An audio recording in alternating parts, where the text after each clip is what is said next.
El Señor les bendiga. Bueno, estamos aquí como cada día para compartir un pensamiento de la palabra del Señor. El día de hoy tomamos el libro de los Hechos, capítulo 16.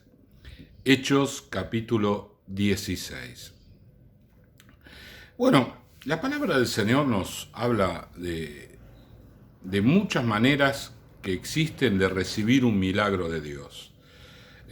Hay casos donde se ora, hay casos donde se pone la mano, hay casos donde simplemente se da la palabra, ¿sí? Pero también hay casos donde tiene que ver la alabanza, ¿sí? Alabar al Señor en medio de las pruebas, en medio de las situaciones más difíciles, más complicadas. Y este es el caso de Pablo y Silas, ¿sí? Ellos estaban presos, bueno, por predicar la palabra del Señor. Sin embargo, y esto es lo que llama poderosamente la atención, Pablo era ciudadano romano. Y si era ciudadano romano, no se lo podía poner preso sin un juicio previo. Sin embargo, Pablo cayó la boca, hizo silencio. Y no solamente hizo silencio para estar apresado o para estar preso, sino permitió que lo azotaran. Y bueno, realmente esto es un desafío a la lógica, ¿no? Porque uno dice, no, pero ¿cómo vas a permitir que te azoten, que te lastimen, que te hagan todo esto por causa de la fe, ¿no? Dios no está de acuerdo en este tipo de cosas. Bueno, este pasaje pareciera contradecir ese argumento humano, porque Pablo permitió ser azotado, permitió que lo metieran preso, y allí en la cárcel él tenía una actitud de alabanza y de adoración. Fíjese, pero a medianoche, versículo 25, orando Pablo y Silas cantaban himnos a Dios y los presos los oían. Entonces sobrevino de repente un gran terremoto, de tal manera que los cimientos de la cárcel se sacudían, y al instante se abrieron todas las puertas, y las cadenas de todos se soltaron. Despertando el carcelero y vio abiertas las puertas de la cárcel, sacó la espada y se iba a matar, porque si se escapaban, él moría. Entonces era preferible el suicidio antes que el sufrimiento que le iba a tocar, ¿sí? Pensando que los presos habían huido. Mas Pablo clamó a gran voz diciendo, no te hagas ningún mal, pues todos estamos aquí. Él entonces, pidiendo luz, se precipitó dentro y temblando se postró a los pies de Pablo y Silas, y sacándoles dijo, señores, ¿qué debo hacer para ser salvo? Ellos dijeron, cree en el Señor Jesucristo y serás salvo tú y tu casa. Lo que tenemos que tratar de entender es que para Pablo y Silas lo más importante eran las almas, ganar las almas para el reino del Señor. Era más importante aún que su propia vida. Nosotros estamos involucrados en un modelo de pensamiento donde lo más importante somos nosotros, ¿no? Este pensamiento humanista donde se resalta el hombre por sobre todas las cosas y se le atribuye a la naturaleza, al clima, a la suerte, pero nunca busca el hombre de este tiempo reconocer que es Dios el que gobierna todas las cosas. Sin embargo, Pablo pertenecía al pensamiento de tantos en aquel tiempo que entregaban su vida completamente por la causa del Señor y no tenían problema de sufrir, de padecer, de estar en la cárcel, de jugarse la vida, ¿sí? Esto es algo que es difícil concebir. Para muchos de los que quizás están viendo este video, quizás les genere una cosa en la cabeza, pero no, ¿cómo Dios permite?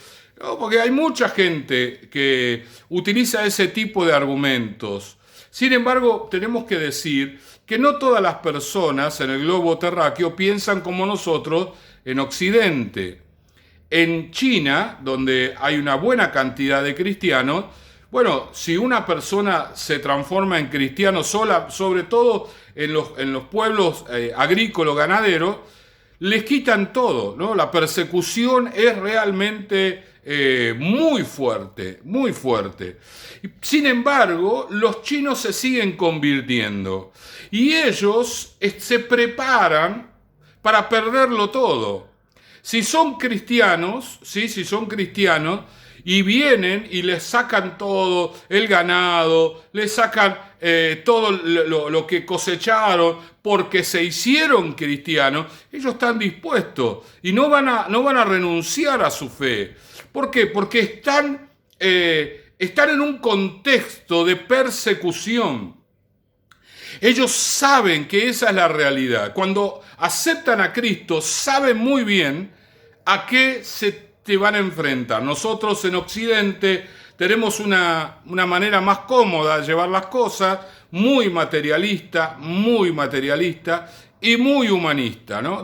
No, que yo no quiero que me pase nada, no quiero que le pase nada a mis hijos, no quiero que... ¿no? Y entonces esa manera de pensar nos lleva a rechazar pasajes como este de la palabra, donde Pablo omite sus derechos. Él tenía el derecho de exigir que no lo azoten y exigir que no lo metan en la cárcel. Sin embargo, se cayó la boca. Vamos a leer el pasaje un poquito más adelante y él luego dice que él era ciudadano romano y las personas que lo metieron preso se querían agarrar la cabeza porque no podían tocar a un ciudadano romano. Él era alguien nacido como ciudadano romano, peor todavía, ¿no?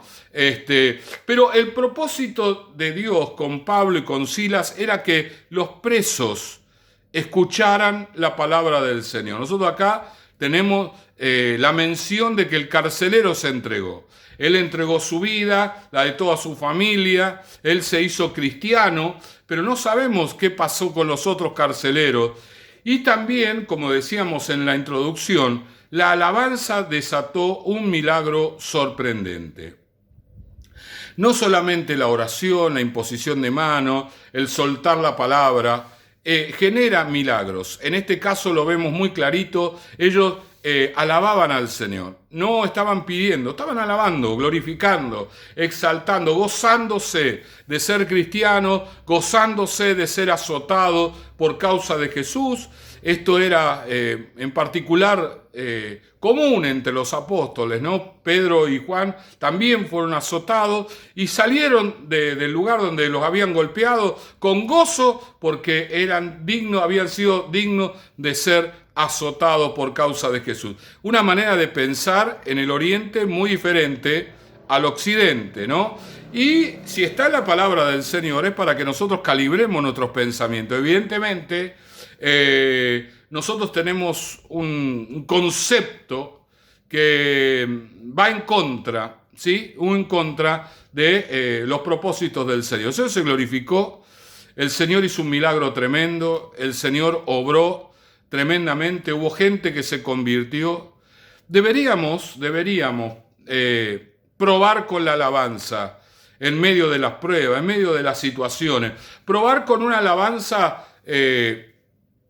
comprometida, ¿no? Es decir, me voy a poner a alabar al Señor y no allí como un lamento, ¿no? Y Señor, mirá cómo estoy, Señor, mirá que todo esto, te alabo, Dios, porque no me queda otra. No, gozo en el Señor, aunque haya vivido situaciones que han sido difíciles, que han sido complicadas, sin embargo, alabarlo al Señor, porque la alabanza desata los milagros.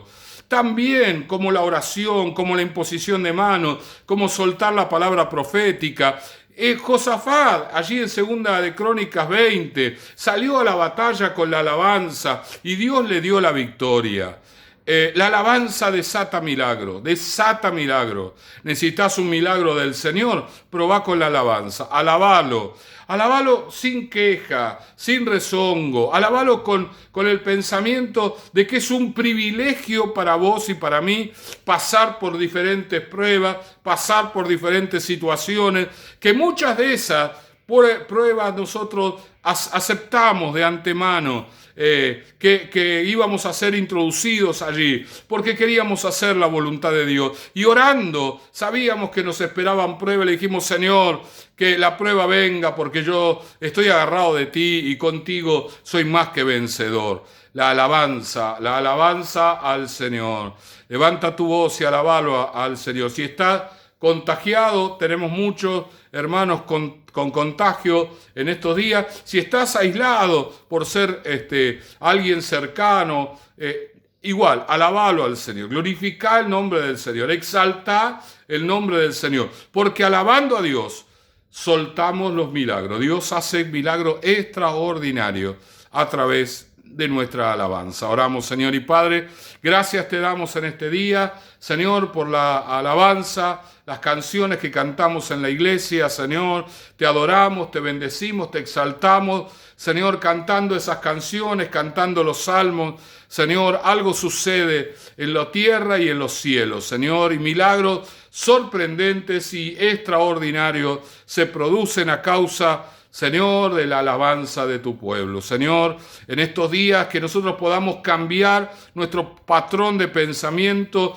tan occidental, tan humanista, tan materialista, Señor, y que pensemos como pensaban los orientales, Señor, porque está escrito en tu palabra, y tu palabra es verdad, Señor, es modelo para nuestras vidas.